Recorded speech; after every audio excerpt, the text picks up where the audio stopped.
बात करेंगे कांग्रेस सांसद सुखदेव भगत हमारे साथ मौजूद हैं। सुखदेव जी, एलपीजी सिलेंडर को लेके क्या कहेंगे आप?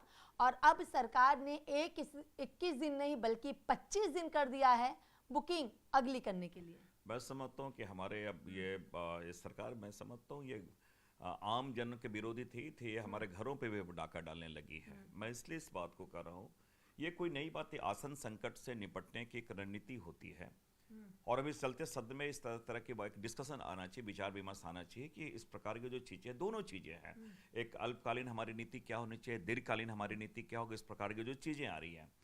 लेकिन मन की बात पार्ट 2 जयशंकर जी आए, हम बंधुआ मजदूर है लगता है माननीय सांसदगण, अपनी बात को रखे चले गए, ना सरकार की कुछ जिम्मेवारी, ना कोई उनका व्यवहार ऐसा लगा कि वो अपनी जिम्मेदारी समझ रहे हैं। एक तो पूर्णतः जिसे कहा पलायनवादी सोच के तहत सरकार ये काम कर रही है और ये बहुत स्वाभाविक है कि मैं समझता हूँ कि 80-90 लाख लोग हमारे वहाँ पर काम में हैं और 60 से 70 अरब डॉलर का हमारे अर्थव्यवस्था पे इम्पैक्ट हो सकता है।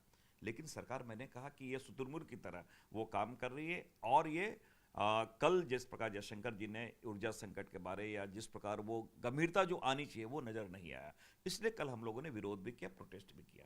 क्या लग रहा है, प्रदर्शन लगातार जारी रहेगा या फिर लोकसभा अध्यक्ष ओम बिरला के खिलाफ अविश्वास प्रस्ताव आप लोग सदन के पटल पर लेकर के आएंगे या एसआईआर पे चर्चा होगी या पश्चिमी एशिया के युद्ध की तरह ही सदन में भी हंगामा देखने को? देखिए, मैं समझता हूँ भाई, चाहे ट्रेड डील की बात करें, पश्चिम एशिया की बात करें या स्पीकर साहब का, बहुत सारे मुद्दे हैं। लेकिन मैंने कहा कि ना एक ढीठ जिसे सरकार कहा जाए ना, तो ये सरकार ढीठ बनी हुई है और आसन कोई सत्ता पक्ष का नहीं होता, आसन संविधान का होता है। और ये अगर लोकतंत्र का जो एम्पायर है ना, वो हमारे स्पीकर होते हैं।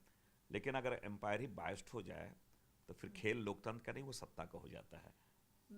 कमी पे क्या बोलेंगे आप एलपीजी सिलेंडर की? मैंने इसलिए कहा कि सरकार की ये कोई नई चीज़ नहीं है, ये घटना घटी, ये तो इजराइल गए थे, इजराइल के बाद आए, वॉर शुरू हुआ, क्या आपकी क्या रणनीति है, वो बात तक खुलासा होनी चाहिए ना। लेकिन बीजेपी सांसद धर्मवीर सिंह का कहना है कि हमने थोड़ी युद्ध कराया। बात इसके नहीं है, कोई घटना घट जाए तो कोई आपदा, कोई सरकार की चिट्ठी लिख के आपदा बुलाती है क्या? हाँ। तो आपदा विभाग क्यों यहाँ पे है? आपदा प्रबंधन तो है ना, डिजास्टर मैनेजमेंट पे।